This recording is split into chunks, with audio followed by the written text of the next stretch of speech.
just want to touch on the darts at Ali Pali, Simon, which is now in full swing, of course, at this particular time of the year. Is all press good press at the darts? The reason I ask that, you might remember last year, Scottish player from Muirkirk in Ayrshire, I know where that is, Cameron Menzies. He was crying on stage after losing his first round match against Leonard Gates.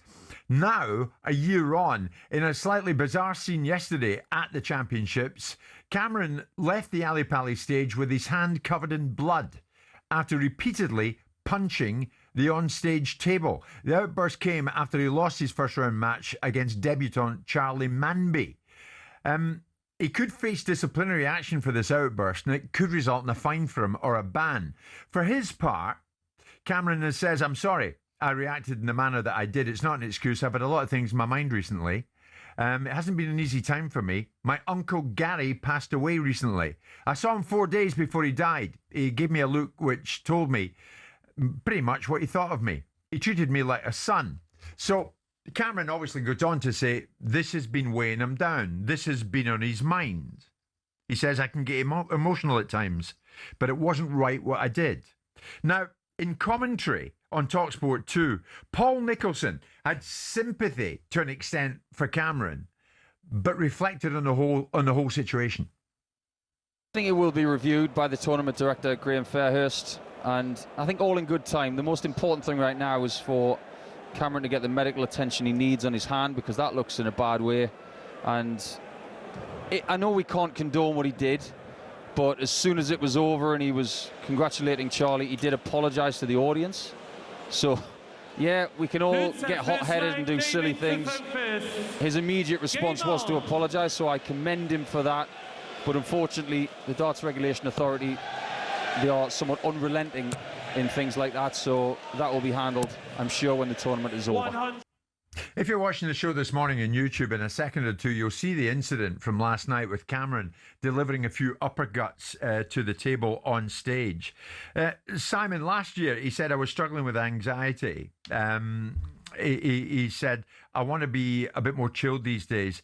I don't like the way I am." In other words, Cameron's got a few problems. There it is on you'll probably see it on YouTube in a second. Is it an apology enough and everybody moves on? I mean, how much of an excuse should a player's mental health state be for their actions? Well, he's struggling with losing, isn't he? I mean, that's the issue. His issue is his exasperation, his inability to control his emotions on the back of a loss. We've seen sportsmen behave this way for years. We used to see tennis players. Exactly the example I was going to give. Yeah. Stasi back in the 70s, constantly berating everyone and everything. John McEnroe, and we go on and we go on and we go on. Look, there's a way of behaving, and he will know, and so will the game in of itself, that they want players to behave in a certain way.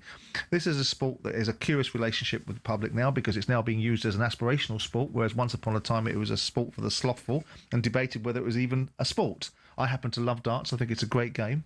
But I don't think there needs to be a whole post-mortem of what he has and hasn't done. Clearly he doesn't like losing, and clearly he can't contain himself. Everybody walking around in this world will have a backstory as to why they're unhappy about something, why they're feeling anxious, or what's happened in their life. It's about how you carry that into what you're doing. Sports amplifies, because it creates a public domain perspective, and it gives people a sense of, oh, we need to worry about that person more because they happen to be in the public domain. Everybody that's suffering from a challenge, whether it's a tragedy in their life or loss of something or whatever it is worthy of other people's respect.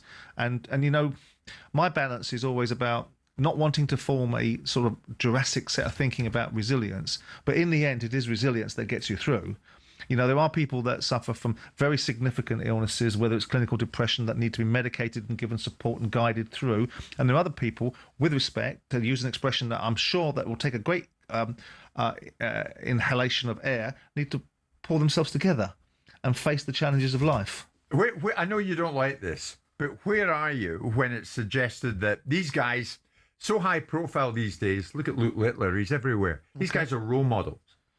Well, role models to what extent? If you want to be a good darts player, Absolutely. Nothing wrong with being a role model. If you're looking at a darts player like Luke Littler and thinking, I want to be a darts player as good as him, then that's a role model. If you want to look at Luke Littler to learn life lessons and to find out his political persuasion and wonder where he gets his clothes from, I think you need to go and get a different lifestyle and maybe evaluate your thinking, because ultimately it should be your own ambitions and your own, the background that you come from.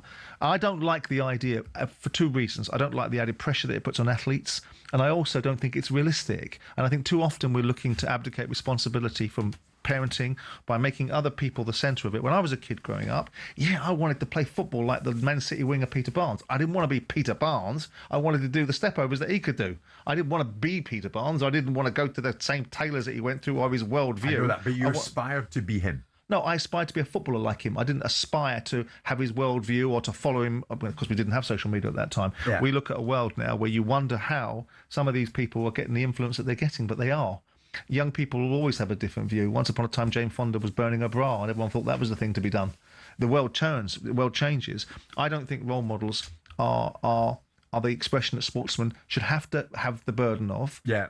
But on the other side, commercial endorsements, commercial opportunities, the way that you influence people, it comes with a degree of responsibility, which means Cameron Menzies, as a professional darts player playing in the biggest darts tournament in the world, probably needs to bear that in mind and learn to lose. Yeah. Good point. Cameron, if you're listening this morning, we wish you well. I think I spoke to you before. We'll maybe do that sometime in the coming days. We shall see.